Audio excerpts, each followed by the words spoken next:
Alright guys, I'm here with another video. I wanted to bring you something different today, something from inside the studio. Basically a topic that a lot of people are interested in when it comes to mixing drums specifically.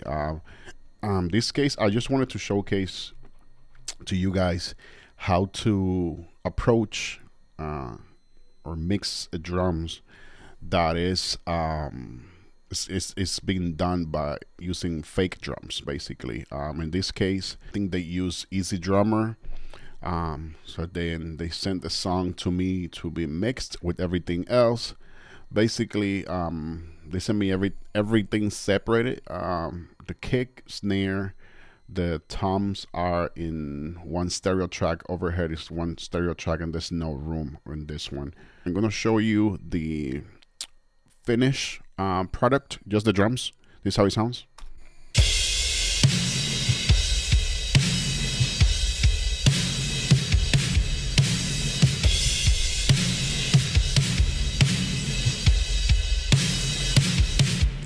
And this is a part with some toms and stuff.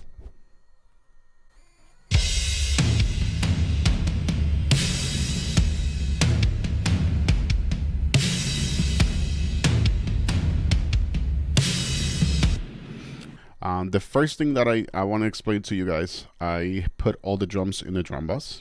That's pretty common. I do have a separate reverb for the drums, and I have an extra channel for the drums. It's called drum trash.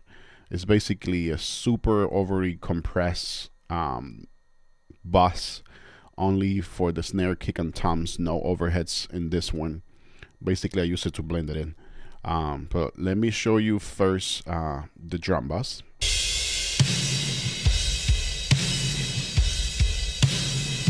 Right, these are this is without the plugins. Obviously, everything is running to the mix bus where everything is running, right? Which is this. So this is how everything sounds. This is how everything sounds. I'm just gonna put it in here. This is how everything sounds raw. No plugins, no anything, right? So the first thing that I do with a mix bus, I start mixing there, put all the plugins to shape the whole mix as a whole, and then we go to the drum bus, which is this after. So I'm gonna show you guys what I did here. EQ. It's a little bit of cleanup. Saturation. I love this plugin, one of my favorite ones. Pull tag. Just adding some low end and some attack. You guys see the settings. I don't want to dig a lot into what I did. I just want to show you guys what I used. API compressor, one of my favorite compressors. You guys can hear the attack and the body coming out. This is like a stereo imager, a spreader. It's before, after, alright, and the limiter just to make sure everything is well controlled. The other thing that I do, I'm gonna show you only the drum crash, or drum trash. So you guys hear it's overly compressed. This is before. Saturation is the first thing that I did. It's overly saturated. SSR compressor, overly compressed. You guys can see it, everything. EQ here, I just added a lot of high end, a lot of presence just to accentuate the attack of the shells, right? Because remember, the idea of this channel is to blend it with the regular drum bus. And again, limiter. And this is the drum bus reverb. It's all together, right? So this is without the drum trash. That's without. This is with. You hear the drums a little bit more in your face. All right. And I'm gonna show it to you in context of the mix.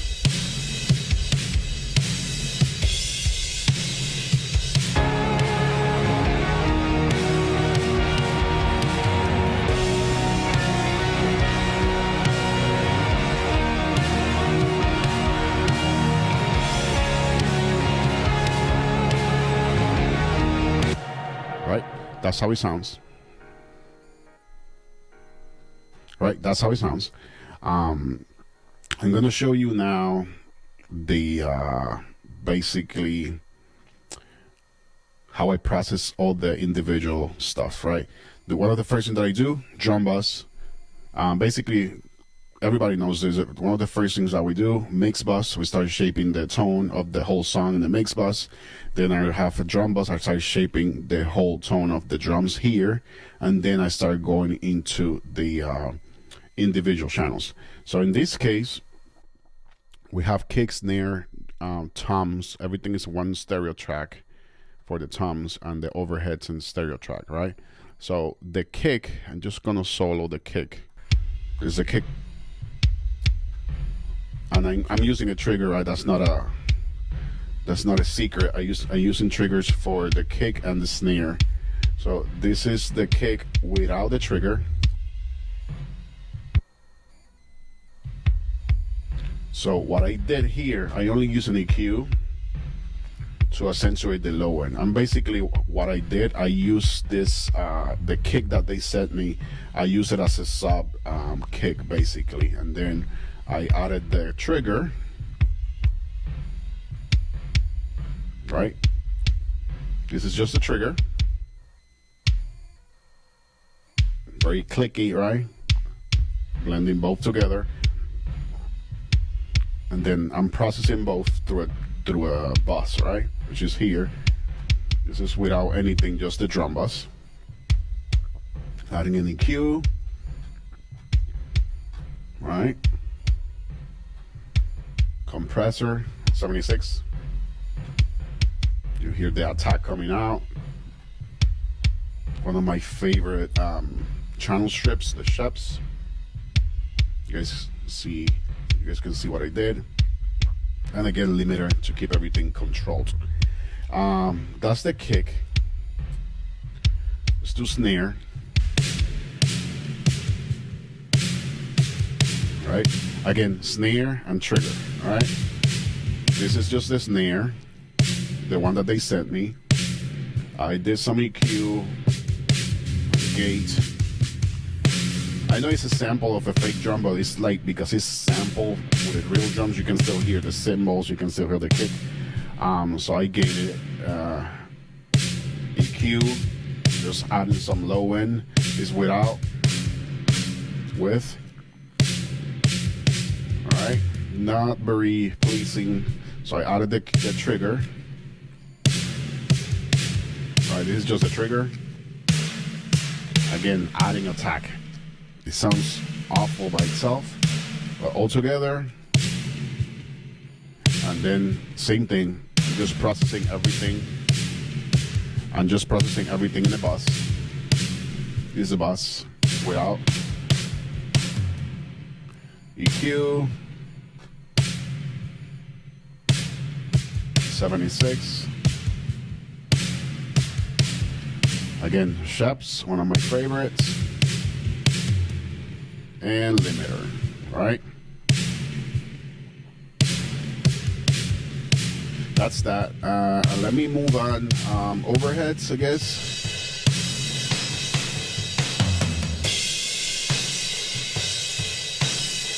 This is how it sounded before, or horrible. So I control everything a little bit, not too harsh, and again, 76. Right. How I did it with that aspect. I'm gonna show you guys the toms. This is the part with the toms. It's just the toms.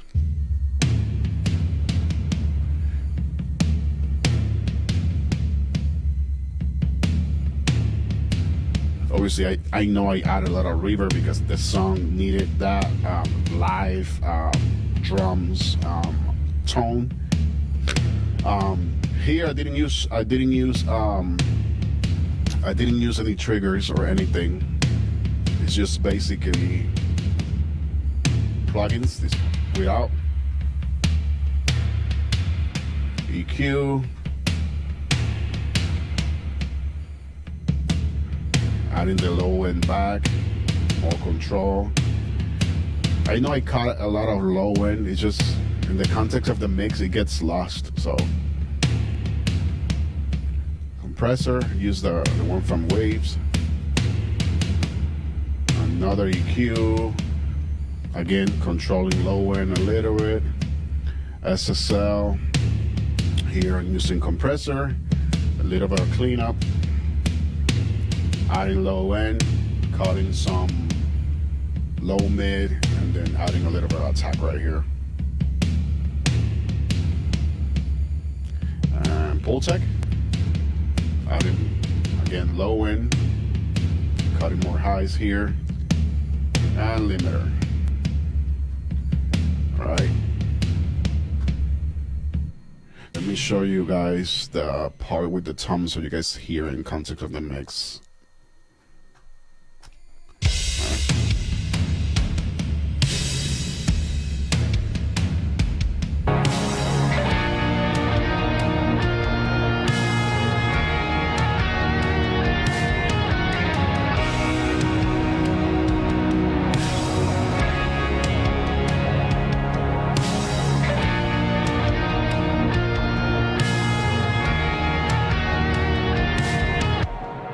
Right, so yeah, that's basically what I did. Only thing that I can show you guys just to finish the video is the stereo out, which is like kind of like the mastering process of it. Everything is off. Let me bring everything back on.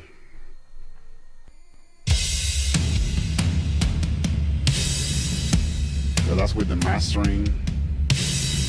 Again, everything affects the drums. It's a lot of processing here, dynamically EQ. Again, saturation, just a little bit. Just a touch. Limiters, right, just to bring it up little by little. One of my favorites for mastering, the Abbey Roads. Another limiter, little by little. That's for another video, right? Pultec, adding a little bit of low end, controlling the high end, controlling again, and then this is from, I think this is from Slate Digital. It's like a limit all in one.